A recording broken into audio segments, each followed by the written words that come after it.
Welcome back to The Explainer. Today, we're throwing on our lab coats and playing chemical detective. We're going to decode the fascinating and honestly sometimes complex world of alkaloids.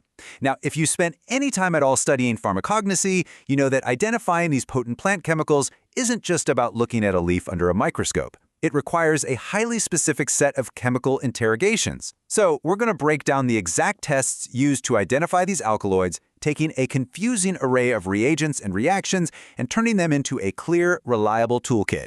Let's get started.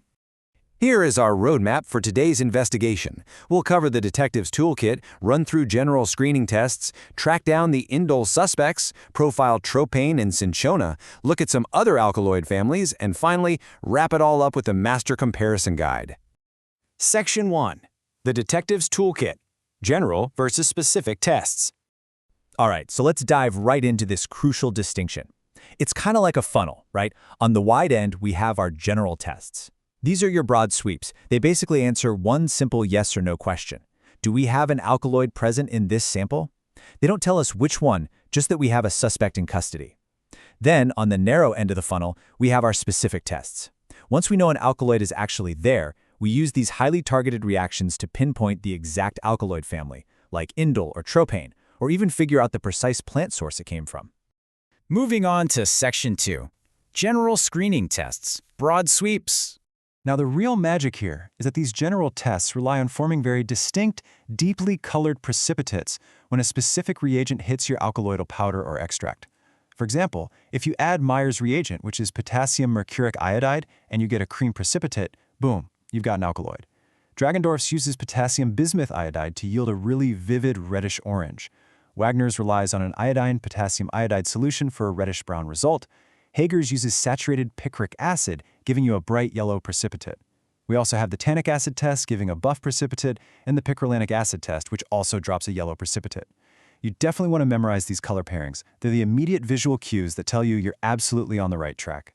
Section 3. The indole suspects, focusing on targeted reactions. Okay, so indole alkaloids are pretty notorious.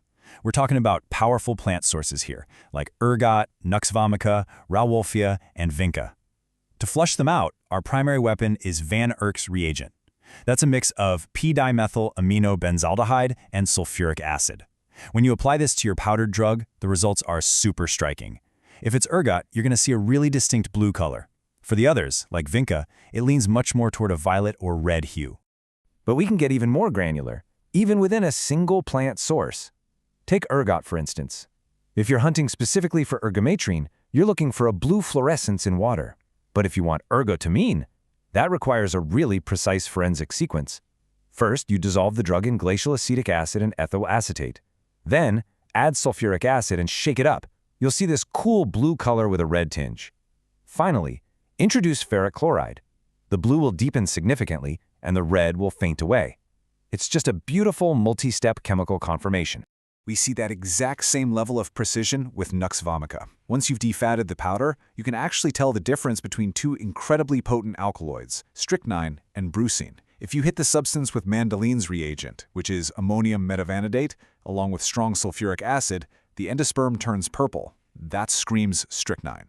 But if you use concentrated nitric acid instead and the endosperm turns yellow, you just identified brucine. Two totally different reagents producing two completely different chemical confessions from the exact same plant. Section 4. Tropane and cinchona profiles. Dramatic visual results. When it comes to tropane alkaloids, which you'll find in things like belladonna, hyoscyamus, stramonium, and duboisia, there is literally one legendary test you absolutely have to know: the Vitali-Morin reaction. It is the absolute gold standard for identifying tropane derivatives. And this reaction brilliantly shows off the precision you need in the lab. You can't just mix everything together and hope for the best. First, you add fuming nitric acid to the alkaloid. Now, crucially, you then have to evaporate it to dryness. It's that nitrated residue that really matters. You take that residue, add some acetone and methanolic potassium hydroxide, and boom! You're rewarded with this vivid, completely unmistakable violet color, confirming you've got tropane derivatives, like atropine on your hands. Now, cinchona alkaloids, our quinoline markers, give us entirely different but equally amazing clues. If you take the drug powder, add glacial acetic acid and heat it up, it literally emits purple vapors. That's a physical and visual clue combined, which is awesome. Or you can run the famous phthaloquin test. Mix the drug with bromine water and dilute ammonia, and the whole solution turns this brilliant emerald green. Section 5. Let's look at other alkaloid families and their specialized tests. The test for ephedra alkaloids is a fantastic example of using solvent separation to your advantage. You mix ephedrine with water, dilute hydrochloric acid, copper sulfate, and sodium hydroxide. At first, you get a violet color, but the real magic happens when you shake it with ether. The solution physically separates into two layers. The organic layer on top turns purple, while the aqueous layer down below turns blue. It is a visually stunning two-toned conformation. Let's do a quick rapid fire for some of the other families. Colchicine plus 70% sulfuric acid. Straight yellow. And hey, not all tests are purely visual. If you boil a lobeline solution, it actually gives off the distinct smell of acetophenone. You can literally sniff out the answer. Finally, for opium alkaloids, we test for the presence of meconic acid. Filter the drug with water, add a little ferric chloride solution, and you're left with a deep reddish-purple color. Finally, Section 6, the Master Alkaloid Comparison Guide, our master key. All right, here it is, the ultimate cheat sheet. This brings all those general and specific tests together in one comprehensive comparison guide.